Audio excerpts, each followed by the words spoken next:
hoje sobre o romantismo, especificamente o romantismo brasileiro.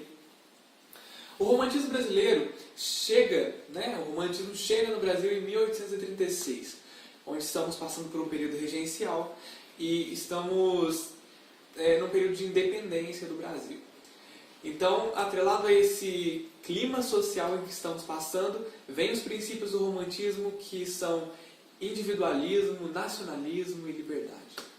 Esses princípios estão atrelados a 3 gerações. Essas 3 gerações, sendo que a primeira é geração nacionalista ou indianista. Nessa geração era ligado ao princípio de nacionalismo, em que o índio é destacado como herói, a gente retrata a nossa natureza como sendo grandiosa. Agora vemos a segunda geração, que é a geração do mal do século ou ultra-romântica. Nessa geração vemos o princípio do individualismo, ou seja, cultuar o eu.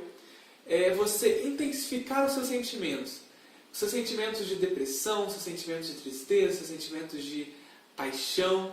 Então, tudo isso era intensificado. Os fatores psicológicos, os detalhes psicológicos eram intensificados.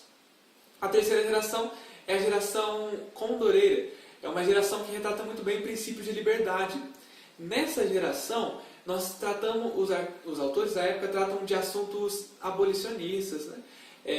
Essa temática libertária, ela está muito retratada nos textos dos autores. Isso é muito bem visto, porque eles retratam também os problemas enfrentados pelos escravos, o sofrimento que os escravos enfrentavam. E nesse período que a gente está buscando a nossa liberdade. E essa liberdade não é só uma liberdade social, é uma liberdade na escrita também. Porque aí nós surgimos com outros gêneros, deixa para lá o clássico, e a gente pega uma liberdade de pensamento, onde a gente escreve o que realmente a gente quer e o que realmente a nossa sociedade está passando. Então são esses as 3 gerações do romantismo do Brasil, baseado nesses 3 pilares. Nós lemos o livro de José de Alencar, eu li o livro 5 Minutos, de José de Alencar, que é um livro que tem traços muito fortes do romantismo. E nesse excelente livro que eu li, ele conta a história de um rapaz que ele se atrasa 5 minutos, como diz o tema, para pegar o seu ônibus. E nesse atraso ele tem que pegar um próximo ônibus. Quando ele entra no ônibus, ele não gosta de sentar muito perto das pessoas, assim, que conversam demais, ele gosta de se isolar um pouco. Aí ele senta perto de uma moça que estava, de uma pessoa em si, que ele não sabe se é uma moça ainda, que estava toda cheia de véu, né? Então ele vê aquela pessoa, acha que é uma moça, uma jovem, pelo que parece, e ele está sentado perto dela e de repente, pelo balançar do ônibus, assim, a moça encosta o seu ombro no dele. E apenas nesse encostar dos ombros, ele já se apaixona por ela. E lembra do romantismo, essa paixão enlouquecedora, esse individualismo que a gente tinha de cultuar o eu? Isso José de Alencar faz na sua obra. Ele coloca esse protagonista da história como sofrendo conflitos emocionais muito grandes.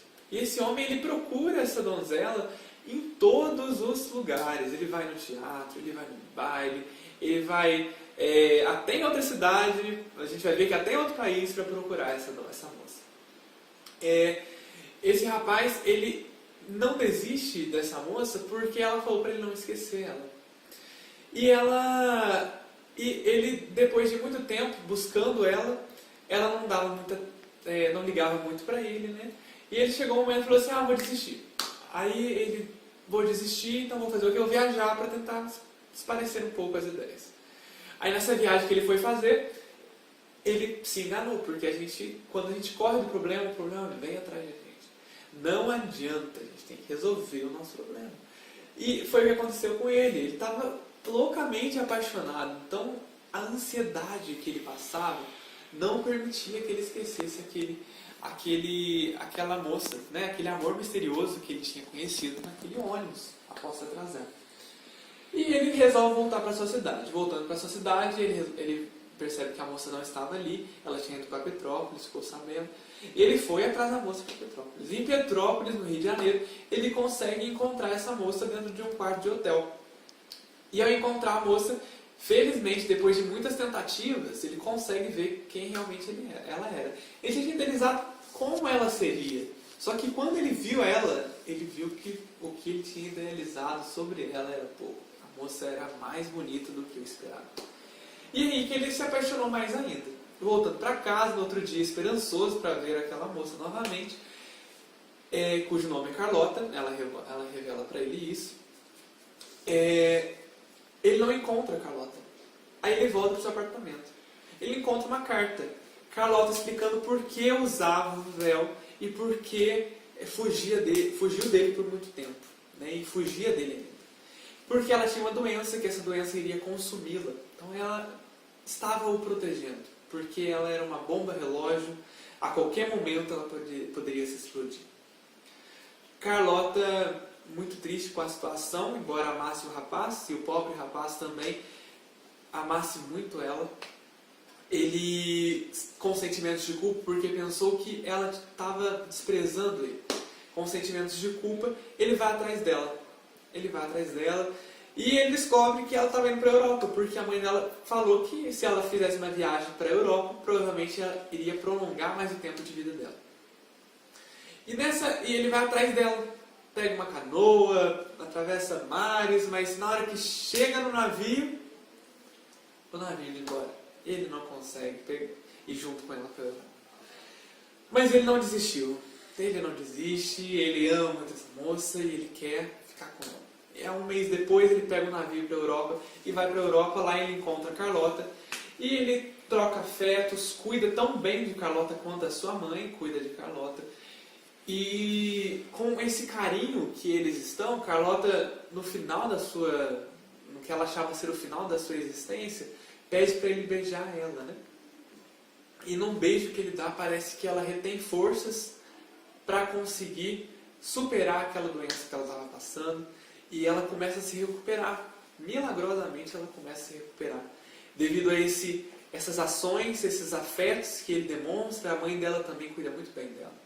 E eles se casam e peregrinam pelo Oriente e acham um lugar para viver, em que constroem um mundo com beijos, carinhos, ciúmes de coisas simples, como todo casal.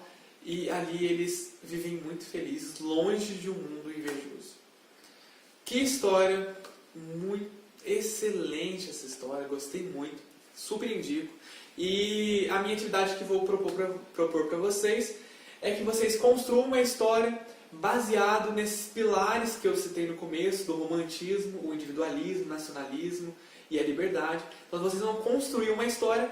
Uma indicação de leitura é os 5 minutos de José de Alencar, para vocês verem como o autor realmente ele coloca esses pilares na sua história, e vocês vão fazer o mesmo. Então, espero que vocês cumpram com a sua atividade. Como professor, agradeço vocês pela atenção. Estamos juntos nessa caminhada.